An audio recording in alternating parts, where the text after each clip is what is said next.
Imagine letting your 14-year-old go to a birthday party on a Sunday and later on you get a call that he's dead or he been killed. It's a sad time we living in right now, bro. I don't think these young dudes or the young generation really understand how valuable life is. They gonna get older and be like, yeah, I lost my boy when I was like 14. That's crazy to even say. Like, yeah, I lost my dog when I was like 13. I lost my best friend. I was like 12. People gonna be looking like, what type of life was you living, bro? And that's sad, bro. You feel me? Just imagine that. And it's like they're still babies finding their way. They're not babies, but it's like they're still kids finding their way through life. They still got a lot of life to live. And this one kind of sucks because it's in my state once again. And also the students I work with, they actually knew this kid, bro. So seeing them at school out of it, it's sad to see and it sucks, right? But I ain't gonna say too much, family. I feel like I said too much already. Let's get right into the story. Check this out.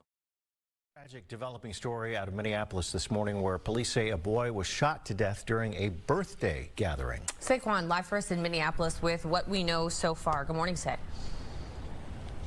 Hey, good morning to you. Yeah, we're just outside the 4th precinct here in Minneapolis where officers and investigators are still trying to figure out who pulled the trigger in that deadly shooting last night. According to Police Chief Brian O'Hara, the first call came in at around 10:45 last night.